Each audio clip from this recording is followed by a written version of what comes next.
આપણે ક્યારે જઈએ હજુ નક્કી નથી, મતલબ જવાનું તો આપણે છે, પણ નિરૂપા બનાવી રહી છે ઢોકળા.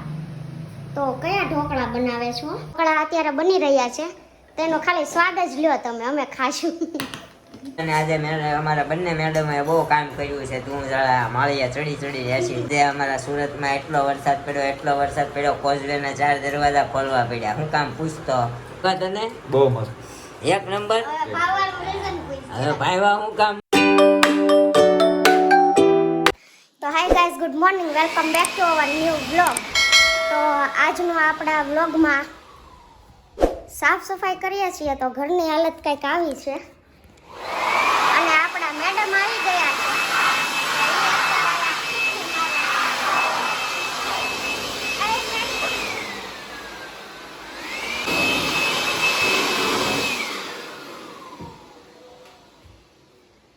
નીકળું પાછું.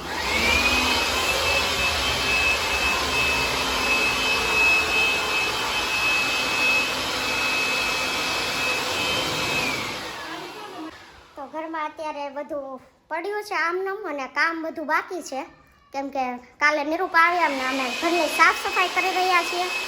તે રૂમમાં તો અવાજ બહુ આવે છે સાફ કરે છે એનો, તો ત્યાં બ્લોગ શૂટ થાય એમ નથી. तो आप देख सकते हैं घर की हालत, ये देखिए सारा कचरा निकाल रही है ये बेचारी, अकेली. मैं तो वीडियो शूट में हूँ.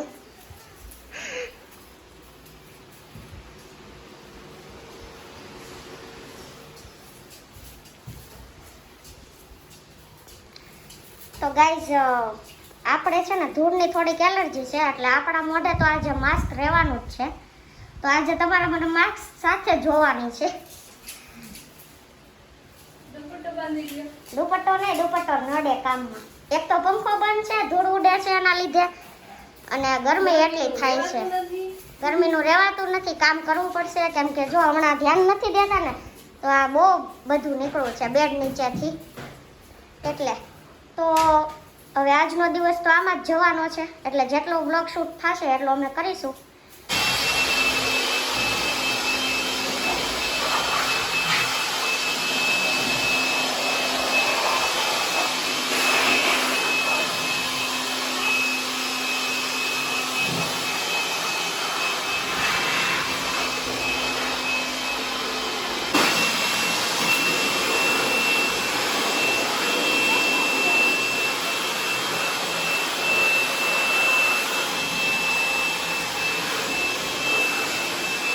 અત્યારે વાગ્યા છે 11:15 અને અમે મતલબ રૂમની સાફ સફાઈ કરી નાખી છે તમને બતાવ્યું પ્રમાણે, પણ થોડા થાકી ગયા તો રેસ્ટ માટે બેઠા છીએ.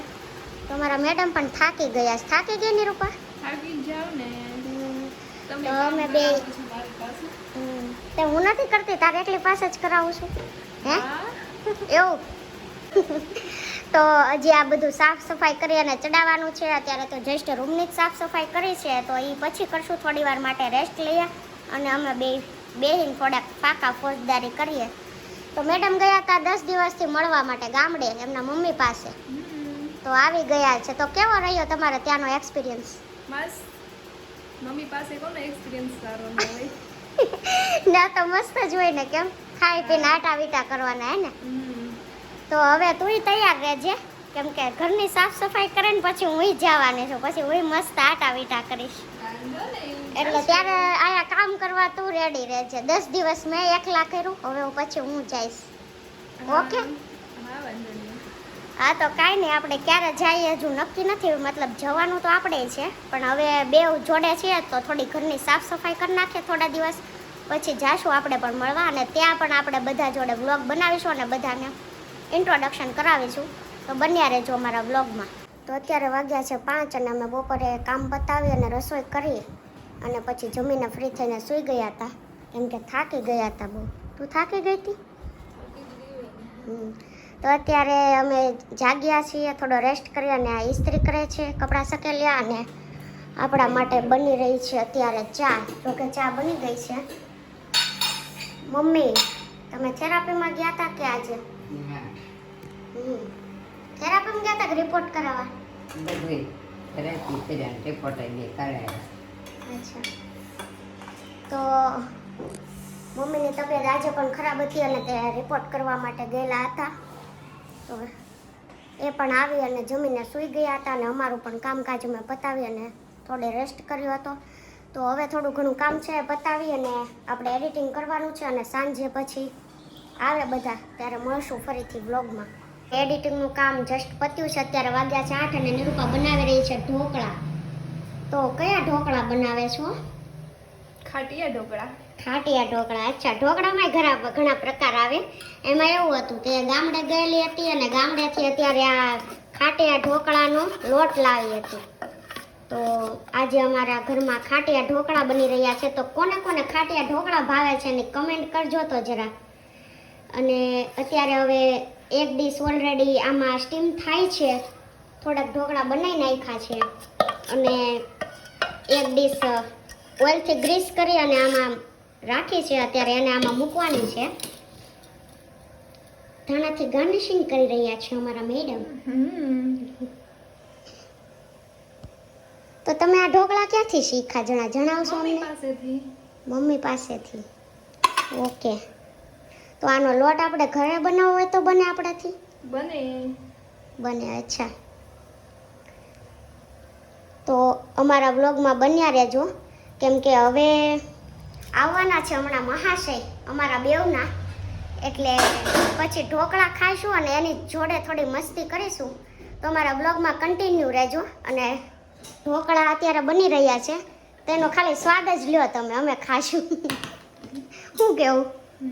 અત્યારે જો બની ગયા છે ઢોકળા અને બીજી ડીશ સ્ટીમ થવા માટે મૂકી છે. હવે કઈ બનાવવાનું છે કે પૂરું? ચટણી બનાવવાની લસણવાળી. અચ્છા, હજુ લસણવાળી ચટણી બનાવવાની છે. આજે મેં કાંઈ હેલ્પ નથી કરી કેમ કે આજે હું થોડી એડિટિંગમાં મારે વધારે ટાઈમ લાગી ગયો છે રીલ્સનો અને વ્લોગનો. તો આજે હું હેલ્પ નથી કરી શકી એની. એટલે નિરૂપાઈ એકલી જ બનાવે છે. નેક્સ્ટ ટાઈમ આપણે ફરીથી બનાવશું ત્યારે મારે પણ શીખવાના છે. એટલે ત્યારે આપણે એના જોડે હેલ્પ કરીશું અને શીખશું પણ. તો દોસ્તો અમે આવી ગયા છીએ ઘરે અને આજે અમારા બંને મેડમે બહુ કામ કર્યું છે. તું જરા માળિયા ચડી એસીના ધૂળ જરા કર્યા છે. હા, માળિયા ચડી હતી અને એમાં તે જો થાકી કાઢીને પાછા ખાટિયા ઢોકળા બનાવી નાખ્યા છે. એની રેસીપી તમને આપી છે ને? એટલે એમ રેસીપી નથી આપી. હા, તો સ્ટીમ કેમ? થતા હતા ની બધી આપી. અચ્છા, સ્ટીમ થતા હતા. આખી રેસીપી નથી આપી એમને એકચ્યુઅલી. હા, એકચ્યુઅલી રેસીપી નો અપાય કારણ કે બીજાને ખબર પડી જાય તો. વર્ડ શીખવા મળે. સ્ટીમ હું કહેવાય આવું બધું કર્યું છે ને અમારે મેડમ એવો તેલ ને મરચું ભેગું કરીને ખાઈ છે. સવારમાં નળ ન પકડવો પડે. નો પકડવો પડે. આપણે ખાઈ જ તીખું, તમે નથી ખાતા. ઓકે, તો નો પ્રોબ્લેમ. અને આજે અમારા સુરતમાં એટલો વરસાદ પડ્યો કોઝવેના 4 દરવાજા ખોલવા પડ્યા. હું કામ પૂછતો? હું કામ? કારણ કે અહીંયા છે ને 10-12 મણ કેરી તણાઈને આવી હતી. હા, ના પાકા જ.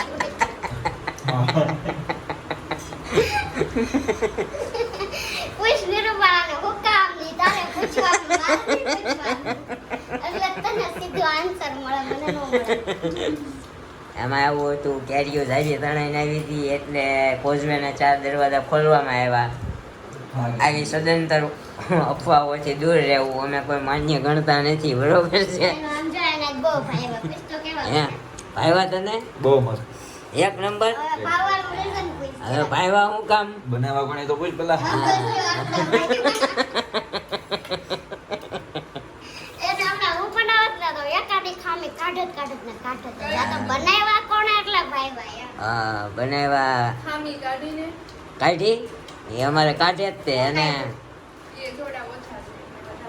કાઈ નહીં, બોલ સોડાનું કાઢી તો વિચાર તો કર. એમને આ ફૂઈલા તો ખરા તો સોડા વધારે કોચાને કેમ ખબર પડી? તો એમાં એવું છે કાંઈક ખામી કાઢવાની કાંઈ ન હોય તો કે ધાણા નહોતા નાખ્યા ને કે ધાણા જાણે કેમ પહેલેથી ખાતો હોય. પણ ધાણા ન હોય, ન લેવા જવાનું હોય તો ન નાખે, એમાં કઈ ફેર ન પડે. હા, એ તો હોય, એમાં ચલાવી રહેવાનું હોય એકચ્યુઅલી. શું કહેવાય, મારા કરી જાહે હવે. ઢોકળા ઠરી જશે. હું એકચ્યુઅલી એ જ કહેવા જતો હતો ઢોકળા ઠરી જશે, આપણે ખાઈ લઈએ પહેલાં, પછી હજી આ નથી મોટા ફાંકા મારીએ.